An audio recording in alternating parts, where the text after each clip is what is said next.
Um triângulo amoroso. 3 anos de encontros secretos, mentiras intermináveis e um assassinato que aconteceu na noite em que a paciência finalmente se esgotou. A história de como um homem tentou viver uma vida dupla, até que tudo desmoronou. Onde os sentimentos entram em jogo, misturados com engano e traição, a situação pode sair do controle a qualquer segundo. Manuela Bailo nasceu numa família italiana. Ela procurava a sua felicidade, mas a sorte parecia virar-lhe as costas. Durante muito tempo, esteve envolvida com um homem chamado Matteo Sandri. Viveram quase 10 anos em casamento oficial, mas pouco antes dos eventos descritos, o casal separou-se. No entanto, tinham contraído juntos um crédito à habitação, por isso continuavam a partilhar o mesmo teto. Não podiam mudar-se. Os pagamentos uniam-nos mais do que os sentimentos alguma vez os uniram. Ainda na juventude, Manuela formou-se em Economia e Negócios e, em seguida, mergulhou de cabeça no trabalho e na construção da sua carreira. Conseguiu um emprego como economista num sindicato de uma das empresas. Lá, foi rapidamente notada entre os outros funcionários. A jovem mostrou-se uma líder, profissional, atenta aos pormenores. Quando entrava no escritório, os colegas endireitavam-se involuntariamente, não por medo, por respeito. Alguns anos depois de entrar para a empresa, foi-lhe confiado um cargo de liderança. Apesar de Manuela ser uma mulher baixa e frágil, sabia trabalhar com a equipa e impunha respeito. Encontrava um meio-termo entre a severidade e a humanidade na comunicação. Sabia quando falar com firmeza e quando apenas ouvir. Era valorizada tanto no trabalho como na vida pessoal. Depois de se separar oficialmente do marido, continuou a viver a sua vida normal, mas ainda sonhava com uma família completa e filhos. Às vezes, à noite, olhava para a metade vazia da casa e pensava: quando é que isto vai acabar? Esta suspensão, esta espera. Tudo mudou quando Fabrizio Pasini apareceu na sua vida. Ele foi contratado para um cargo na sede do mesmo sindicato onde Manuela trabalhava.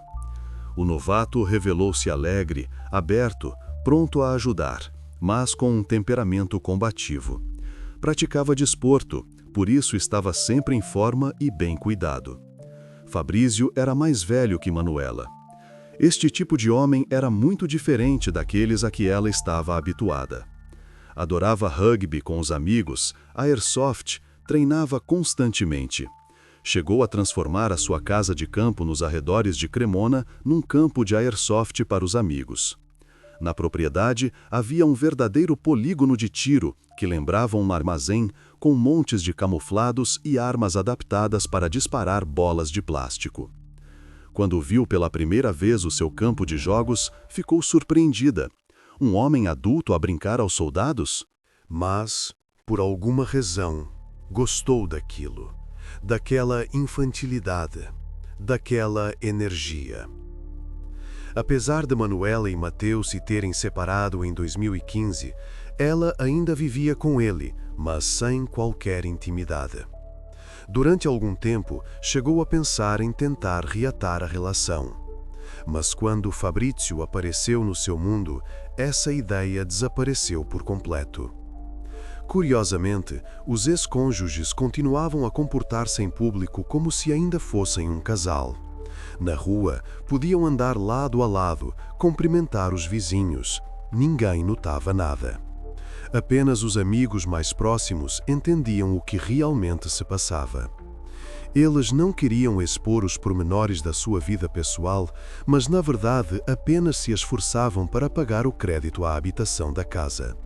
A habitação estava dividida em duas e era usada como uma casa de 2 famílias. Cada um com a sua porta, a sua vida. Formalmente juntos, na prática, separados. Para não divulgar o aparecimento de um novo homem na sua vida, Manuela manteve a relação com Fabrizio em segredo. Apenas umas poucas amigas mais próximas sabiam. Ela não escondeu a relação do ex-marido. Ele sabia do novo romance, mas não se interessou muito pelos pormenores. Encolheu os ombros quando ela lhe contou. Tudo bem, a vida dele, a vida dela. O próprio Fabrício também não apregoava o seu caso amoroso por todo o lado. E a questão não era a sua modéstia. Fabrício era simplesmente um homem casado. No entanto, quando a intimidade física começou entre eles, ele começou a queixar-se de que há muito era infeliz no seu casamento, que queria deixar a esposa e os seus 2 filhos adolescentes. Segundo as suas histórias, o divórcio estava iminente. Manuela ouvia e acreditava. Queria acreditar, porque a alternativa era demasiado dolorosa. Com o tempo, os sentimentos de Manuela só se fortaleceram. Ela começou a contar às amigas e aos entes queridos sobre as suas angústias, partilhando o quão profundamente se tinha apaixonado. Ligava constantemente para o novo parceiro. Queria estar com ele o tempo todo, mas a esposa e os filhos dele estavam no caminho. Verificava o telemóvel a cada 5 minutos. Esperava por mensagens. Prestava atenção a cada vibração. Se antes os encontros eram puramente românticos, agora a mulher queria ir morar com Fabrício, talvez até oficializar a relação. Ela esperava teinosamente pelo momento em que ele finalmente rompesse com a esposa. Fazia planos, imaginava como viveriam juntos, discutia com as amigas que móveis comprariam, para onde iriam de férias. Tudo isto, por enquanto, existia apenas na sua cabeça. Manuela chegou a discutir com o ex-marido a partilha dos bens comuns, caso se casasse oficialmente com Fabrício. E eles concordaram em tudo sem conflitos. Mateu reagiu com calma. Com demasiada calma, se pensarmos bem. Talvez ele já entendesse algo naquela altura. O único obstáculo que restava era o amante, que, por alguma razão, adiava o divórcio. Passou quase 1 ano de relação secreta quando Manuela começou a agir com mais insistência. Eles encontravam-se exclusivamente durante o horário de trabalho. O amante mentia à esposa, dizendo que ficava preso no escritório até tarde, mas na verdade ia com a amante. A mulher queria encontros a sério, passar os fins de semana com ele, mas Fabrício dedicava esses dias à família. Ele usava constantemente os filhos como desculpa. Durante longos meses, eles serviram-lhe de justificação. Ora tinha de levar o filho ao futebol, ora visitar a mãe doente. A cada vez, uma nova razão. A cada vez, Manuela engolia aquilo, embora algo se apertasse dentro dela. Na verdade, Fabrício apenas se divertia, passava tempo com os amigos e vivia para seu próprio prazer, procurando Manuela exclusivamente para a intimidade física. O romance deles transformou-se completamente num caso de escritório, mas isso não satisfazia a mulher, que ansiava por mais. Os amantes cruzavam-se no trabalho. Encontros de corredor, olhares rápidos, toques acidentais, quando ninguém via. Manuela rapidamente começou a suspeitar que o homem a enganava e usava. Essencialmente, ele vivia uma vida dupla. Por um lado, Fabrício passava-se por um homem de família respeitável, um marido fiel e um pai atencioso. Por outro lado, havia a amante, Manuela. Fabrício e a família viajavam regularmente de férias para a Sardenha. A sua mãe também gostava de participar nessas viagens. Naturalmente, Manuela não fazia parte do círculo de eleitos. Ela via as fotos dele nas redes sociais. Praia, rostos felizes, crianças, uma família perfeita. E ela ficava em casa, sozinha, à espera do seu regresso. Há muito que ela começara a suspeitar que todas as histórias sobre a separação da esposa, o abandono da família e outras desculpas eram uma mentira completa. Ele nunca abandonaria a sua vida anterior por ela. mas ela não tencionava separar-se do homem que amava. Era óbvio que ele também gostava muito dela. Não se atrevia a terminar a relação com a amante, mas era suficientemente convincente nas suas palavras para a persuadir constantemente a esperar mais um pouco. Ele conhecia as palavras certas, as entoações certas. Sabia acalmá-la precisamente quando ela estava prestes a desistir de tudo. Manuela resignou-se a isso e decidiu esperar pacientemente pelo momento em que o amante ficaria finalmente com ela. Não o apressou. Convenceu-se de que essa era a estratégia correta, que a pressão só iria estragar tudo. A esposa de Fabrício não fazia ideia da relação extraconjugal. Ele pediu à amante para manter o silêncio, para que a traição não prejudicasse a sua reputação e situação financeira no divórcio. Manuela compreendia, e Fabrício convenceu-a de que o divórcio era uma questão de tempo e que ele só precisava de resolver algumas questões importantes. O homem tinha muitos meios de pressão, nomeadamente a partilha de bens e os direitos sobre os filhos. Fabrício afirmava que ele e a esposa não conseguiam chegar a um acordo. Por isso, tudo se arrastava.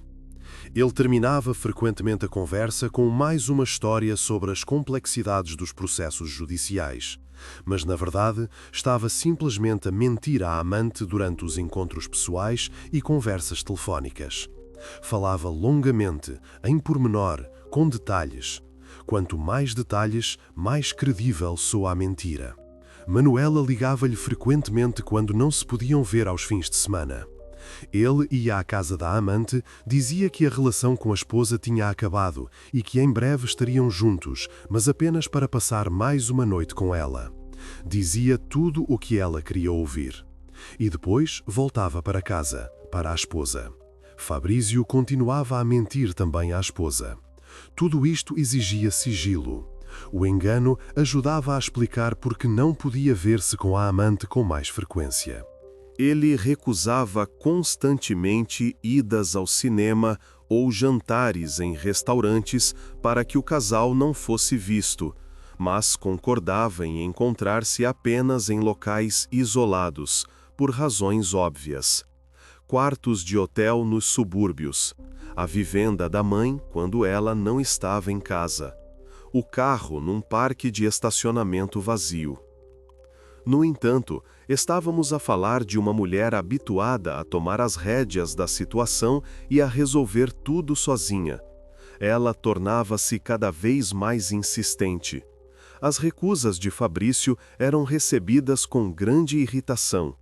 Por vezes, apenas a habilidade do homem para falar de forma eloquente ajudava a manter os impulsos emocionais da amada sob controle. Mas a cada vez isso exigia mais esforço. Apesar de concordar em calar-se, aguentar e esperar na sombra do amante, a mulher vivia este período com grande dificuldade. Manuela contava aos seus entes queridos que chorava cada vez mais por não poder estar com o seu amado como queria. Chorava à noite, quando ninguém via. Limpava os vestígios de rímel debaixo dos olhos antes do trabalho. Ela nem sequer se podia abrir com todos, porque Fabrício a tinha convencido a não espalhar informações sobre o romance, mesmo entre as amigas de confiança. A mulher amava-o sinceramente, por isso discutia estes temas com muito cuidado. E só o fazia pelo desejo de encontrar compreensão e apoio. Precisava de falar com alguém, caso contrário, enlouqueceria. Naturalmente, isto não podia durar para sempre. Em junho de 2017, surgiu o primeiro grande problema para Fabrício. A esposa descobriu a relação com outra mulher. Como exatamente, não se sabe. Talvez uma mensagem acidental, talvez um conselho de alguém. Ela ficou tão zangada que fez um escândalo, após o qual o homem foi forçado a mudar-se para a casa da mãe. Ele passou lá 10 dias, depois pediu desculpa à esposa, implorou por perdão. E a esposa concordou. Uma história padrão. Lágrimas, promessas, perdão. Mesmo agora, Quando surgiu um momento conveniente, o homem não planejava divorciar-se dela e abandonar os filhos. Manuela soube que ele estava a viver em casa da mãe e esperava que Fabrício tratasse rapidamente do divórcio. Ligou-lhe, agitada. Perguntou o que aconteceria a seguir. Ele decidiu imediatamente aproveitar a situação. Inventou uma nova mentira sobre o processo de divórcio estar prestes a começar. Nessa altura, a relação extraconjugal já durava há 3 anos, mas nada disso estava destinado a acontecer.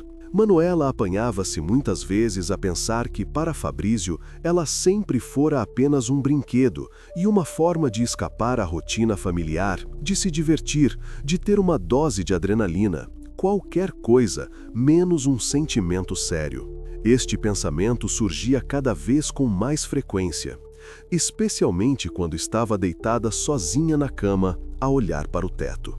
Depois da discussão com a esposa, ele voltou a estar debaixo do mesmo teto que ela.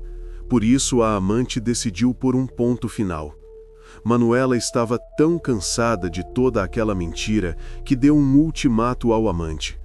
Exigiu que ele finalmente escolhesse, ou ela ou a esposa. A sua voz tremia enquanto dizia isto. As mãos também. O homem não deu uma resposta clara.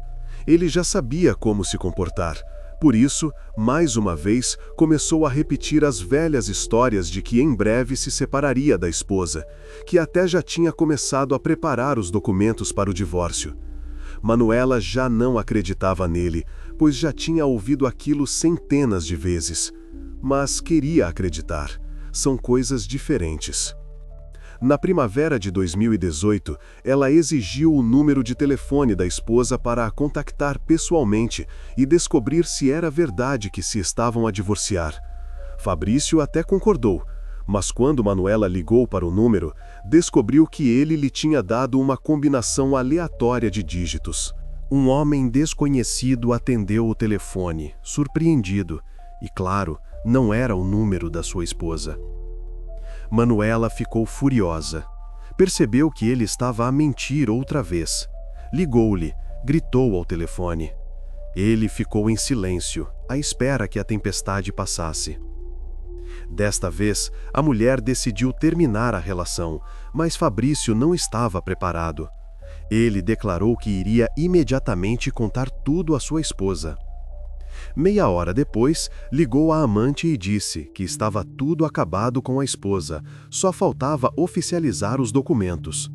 Manuela ficou satisfeita, mas não sabia que tudo aquilo era mais uma invenção.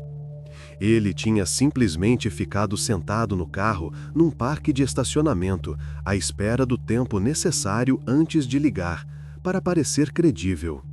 No final de julho de 2018, Fabrício decidiu organizar um jantar com seus amigos da equipe de rugby e airsoft.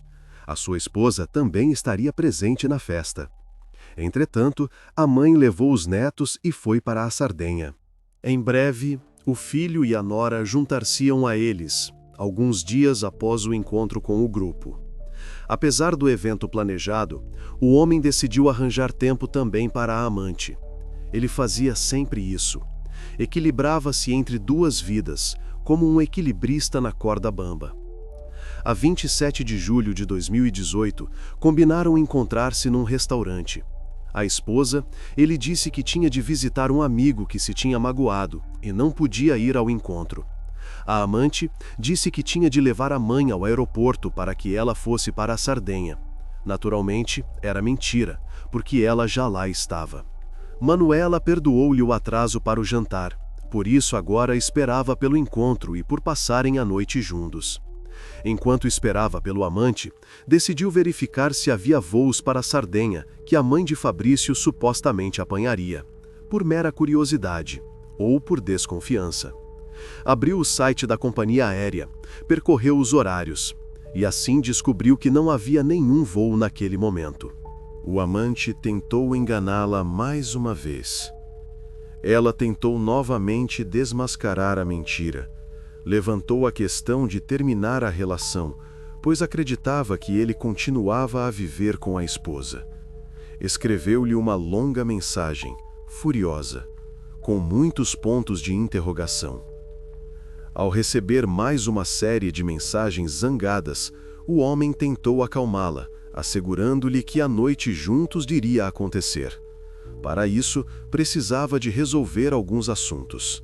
Claro, ele simplesmente não conseguia encontrar uma desculpa para fugir do encontro organizado, onde a sua esposa também estava. A esposa de Fabrício estava no jantar com os membros das equipes. Um grupo barulhento, risos, cerveja. Depois das 8 da noite, ela notou a sua ausência e ligou-lhe para o telemóvel. "Onde estás?" O marido prometeu que se juntaria a ela em breve. Tentou explicar o atraso dizendo que estava em casa de um colega doente, pois precisava ir buscar um documento de trabalho. Falava calmamente, como se estivesse realmente no hall de entrada de alguém. Na verdade, a 27 de julho, ele fugiu para passar a noite com a amante. Para isso, usou a casa da mãe. A vivenda onde a mulher vivia situava-se em Hospitaletto, perto de Brescia. Um lugar tranquilo. Os vizinhos ficavam longe. Ninguém veria nada. O amante conseguiu enganar a sua esposa. Ele e Manuela passaram a noite de 27 e ninguém suspeitou de nada. Pelo menos, por enquanto. Agora, ele precisava de fugir dela para estar com a esposa e os amigos de manhã. Manuela adormeceu no sofá, cansada, feliz. Finalmente tinham passado tempo juntos. A meio da noite de 28 de julho, Fabrício acordou-a para a mandar embora. Abanou-a suavemente pelo ombro. Ela abriu os olhos sem perceber imediatamente o que se estava a passar. Ele disse que precisava de ir urgentemente ao hospital, pois tinha tropeçado e batido com força com o lado do corpo no sofá. Mostrou-lhe um hematoma nas costelas. Disse que sentia dor e até dificuldade em respirar. Fazia uma careta convincente. Agarrou-se ao lado. Manuela ficou preocupada e não quis deixá-lo ir sozinho para o hospital. O plano de fugir dela sob este pretexto não funcionou. A amante foi com ele para as urgências. A estrada noturna, as ruas vazias. Ali, Fabrício continuou a pensar em como poderia escapar. Para ser mais credível, repetiu a sua invenção ao médico e foi para a sala de radiologia. Enquanto ele estava no hospital, a esposa começou a escrever e a ligar mais uma vez para saber se estava tudo bem e quando ele voltaria de casa do amigo. Fabrício, por videochamada, mostrou que estava no hospital, alegando que se tinha magoado gravemente enquanto passeava o cão do amigo. A câmera tremeu, mostrando paredes brancas, equipamento médico. A esposa acreditou. Ao mesmo tempo, do lado de fora da sala, estava sentada Manuela, que não estava menos preocupada com ele. Navegava no telemóvel, à espera. Ao mesmo tempo, ligou-lhe várias vezes e ficou zangada quando percebeu que o número estava ocupado. Havia outra pessoa na linha. Manuela não confiava nele devido às mentiras constantes. Por isso suspeitou que ele estivesse a falar com a esposa e que a história da separação era uma invenção. Sentiu um aperto no peito. Às 3h18 da manhã, o homem teve alta das urgências.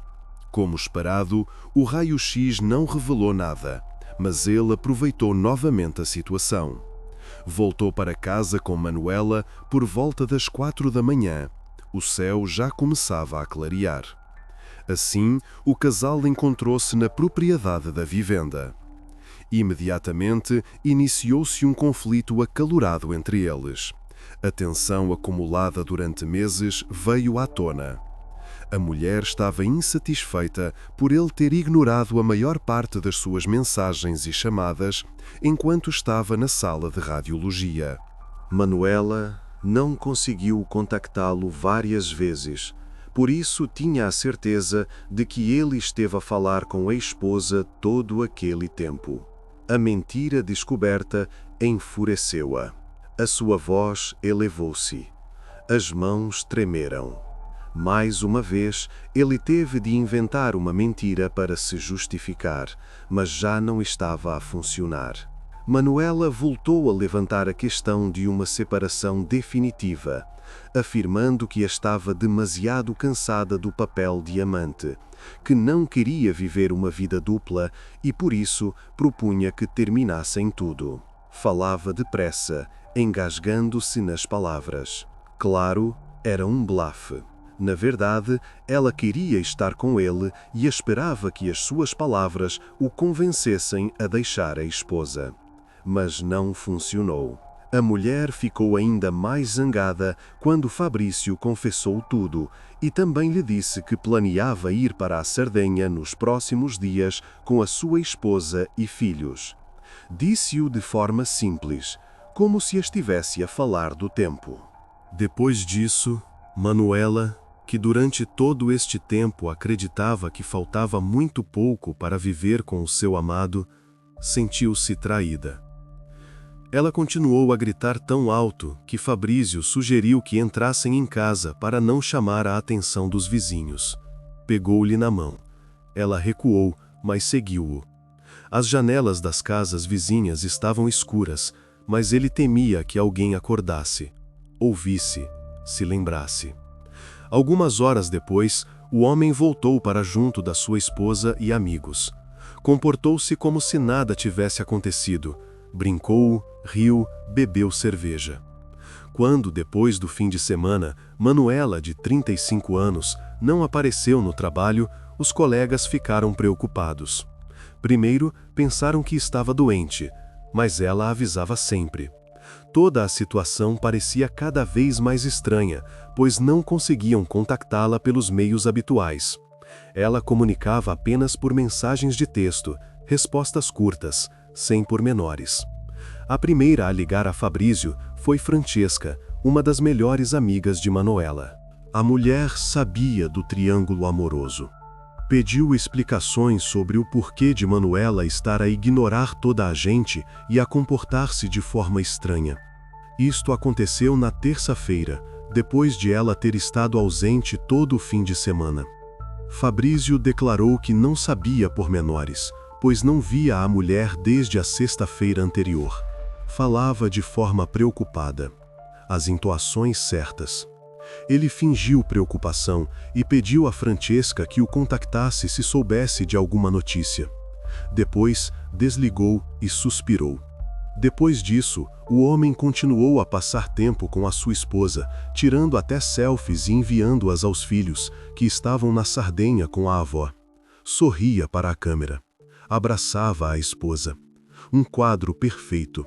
A família da mulher desaparecida contactou as autoridades e comunicou o desaparecimento. No entanto, o seu destino permaneceu um mistério durante as semanas seguintes. Durante todo este tempo, a polícia conduziu uma investigação, interrogando o círculo mais próximo da mulher desaparecida e apurando as circunstâncias da sua vida. Foi assim que se soube do triângulo amoroso em que ela estava envolvida, o que levantou sérias suspeitas em relação a Fabrício, a sua esposa e ao ex-marido de Manuela. Os detetives falaram com Mateu. O marido também estava preocupado com o fato de Manuela não aparecer em casa há vários dias. Sentou-se em frente aos investigadores, mexendo nervosamente na bainha da camisa. A protagonista da história foi localizada a 28 de julho de 2018 através das câmeras de videovigilância instaladas na sua casa. Nas imagens, via-se como ela arrumava uma mala com roupas e pertences e saía da casa partilhada por volta das 5 da tarde. Movimentos calmos, sem pressa. Ela não voltou mais a essa casa. Manuela entrou no seu carro, um Opel Corsa cinzento de 3 portas, e dirigiu-se para a Brescia. O carro foi encontrado após uma busca nas zonas da cidade. Mas isso não forneceu pistas para as buscas posteriores. O interior estava limpo, nenhum sinal de luta. Ninguém do círculo próximo de Manuela fazia ideia do que lhe poderia ter acontecido. E tratava-se de uma mulher muito responsável, que nunca desaparecia sem avisar e que valorizava o seu trabalho. Mantinha relações próximas com familiares e amigos, comunicando com eles regularmente. O comportamento atípico levantou preocupações. Não era próprio dela. A 2 de agosto de 2018, os carabinieri falaram com Fabrizio Pasini pela primeira vez. Isto aconteceu pouco antes da sua partida para a Sardenha. O homem admitiu que tinha uma relação secreta com Manuela, mas afirmou que a ligação tinha terminado no ano anterior, depois de ter sido descoberta pela sua esposa. Segundo ele, a última vez que viu a desaparecida foi na sexta-feira, 27 de julho, pois trabalhavam na mesma empresa. Comunicavam apenas como colegas e nada mais. Falava com confiança. Olhava nos olhos. Havia suspeitas contra ele, mas sem provas. A polícia libertou Fabrizio e continuou as buscas. Verificaram as gravações das câmaras de videovigilância instaladas na casa de Manuela. Estas mostraram que, nos últimos meses, Fabrizio tinha visitado a casa onde ela vivia com o ex-marido pelo menos várias vezes. O carro nas gravações era o mesmo. A matrícula coincidia. Portanto, ele estava claramente a mentir sobre terem terminado o romance e comunicarem apenas como colegas. Assim, surgiu o principal suspeito, que foi apanhado a mentir. Fabrizio, juntamente com a sua esposa, partiu para a Sardenha, onde se reuniu com a mãe e os filhos. Ele ainda não sabia que se tinha tornado o principal suspeito para os carabinieri. Estava a ser vigiado de perto e, durante as férias, continuaram a recolher provas. Verificaram chamadas telefónicas, correspondência, transações bancárias. Tudo. Entretanto, a melhor amiga de Manuela, Francesca, bem como a sua irmã, Ariana, recorreram à televisão local. As mulheres realizaram uma conferência de imprensa, pedindo a todos os que se preocupavam para ajudar nas buscas pela desaparecida. Sentaram-se em frente às câmeras com os olhos vermelhos. Francesca segurava uma fotografia de Manuela. O incidente chamou a atenção de um jornalista de um jornal local chamado Andrea. O homem conseguiu mesmo obter o número de Fabrizio e contactá-lo. Esperava descobrir novos pormenores, mas ouviu a mesma história que a polícia já conhecia. Já corriam rumores sobre o desaparecimento de Manuela, o triângulo amoroso e outras circunstâncias da vida da mulher relacionadas com o amante. Aproveitando a situação, o jornalista perguntou diretamente a Fabrizio se ele estava envolvido na morte de Manuela. Do outro lado da linha, houve uma pausa, curta, mas notória. Naturalmente, ele negou tudo. A sua voz era firme, controlada. Entretanto, os carabinieri verificavam a correspondência e as conversas telefônicas de Fabrizio e Manuela, encontrando cada vez mais refutações das palavras do principal suspeito. As mensagens eram íntimas, cheias de promessas. Assim, conseguiu-se confirmar que os amantes trocavam correspondência constantemente, e apenas se convenceram de que o homem estava a mentir. O romance deles continuava. Esta informação tornou-se pública, ainda durante a viagem com a família. A sua esposa, mais uma vez, questionou-o sobre a relação extraconjugal, mas o marido continuou a mentir. Olhava-a nos olhos e mentia. A 20 de agosto, Fabrizio regressou da Sardenha com a sua esposa, filhos e mãe. Bronzeados, descansados. A primeira coisa que encontraram foram os carabinieri, que revelaram toda a informação recolhida. Estavam à saída do aeroporto. Finalmente, a esposa, que ainda estava na ignorância, percebeu que ele, na verdade, não tinha deixado Manuela. O seu rosto ficou pálido. No entanto, a esposa nem sequer teve tempo de dizer tudo, pois o homem suspeito foi colocado num carro da polícia para ser levado para a esquadra para interrogatório. As crianças olhavam em silêncio, não entendiam o que se estava a passar. Após várias horas de interrogatório tenso, o homem cedeu. Confessou o homicídio, mas afirmou que tinha acontecido por acidente. baixou a cabeça. Começou a falar em voz baixa. Fabrício levou a polícia ao local onde se desfez do corpo da amante. A viagem foi longa por uma estrada rural. Nessa altura, o corpo de Manuela estava em avançado estado de decomposição. A sua identificação só foi possível graças a uma pequena tatuagem de um coração preto num dos dedos da mão direita. Foi reconhecida pela irmã, que foi fazer a identificação. Gritou quando viu aquele coração. Caiu de joelhos. Apesar da confissão, Fabrício negou que se tratasse de um homicídio premeditado, tentando atribuir tudo a uma coincidência de circunstâncias. Inicialmente, chegou a contar que Manuela tinha caído das escadas no calor da discussão, tropeçando acidentalmente. No entanto, esta versão pareceu imediatamente pouco convincente. Não foram encontradas manchas de sangue na escada, nem quaisquer vestígios de queda. Além disso, a autópsia não revelou a presença de ferimentos característicos de uma queda. Apesar do estado de decomposição, era evidente que os golpes de faca na garganta tinham sido fatais para Manuela. 2 cortes profundos. Os dados recolhidos pelos carabinieri ajudaram a reconstruir os acontecimentos. A visualização das gravações das câmeras de videovigilância contribuiu muito para isso. Após a ida ao centro médico naquela noite fatídica, começou o conflito. Para não chamar a atenção, Fabrício propôs que fossem para casa. Assim que os amantes entraram na garagem, a mulher começou a discutir ainda mais alto. Gritava. Fabrício tentou acalmá-la, mas não conseguiu. Ela não o ouvia. A certa altura, ele perdeu o controlo ao ouvir vários insultos. O que ela disse exatamente não se sabe, mas foi o suficiente. Com raiva, o homem agarrou num pedaço do tubo de aço que estava na garagem, bateu-lhe na cabeça, após o que a amante perdeu imediatamente a consciência e caiu. Um baque surdo. O corpo desabou no chão de cimento.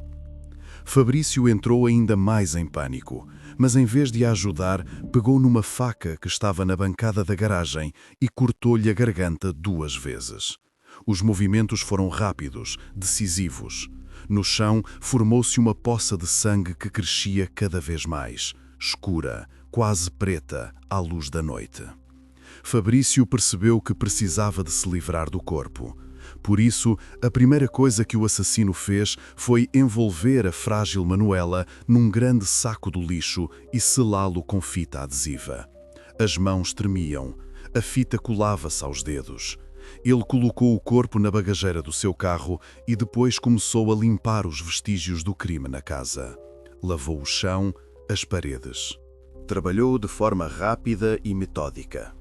Depois disso, deixou o corpo na bagageira do carro e simplesmente saiu da vivenda da mãe, levando consigo a mala e o telemóvel da vítima.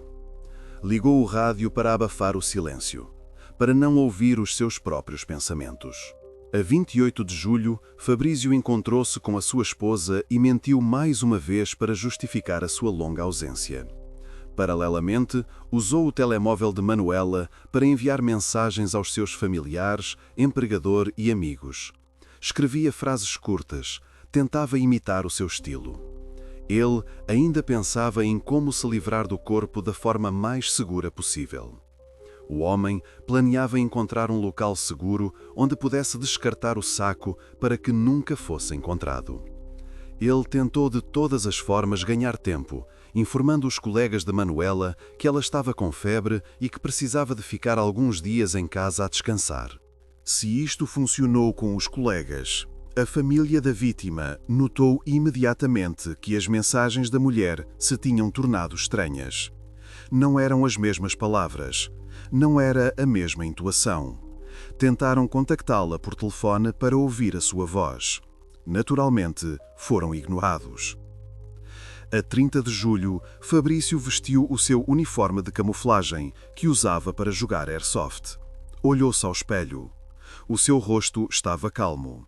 Finalmente, retirou o corpo da sua amante da vivenda da mãe e dirigiu-se para a zona rural de Cremona.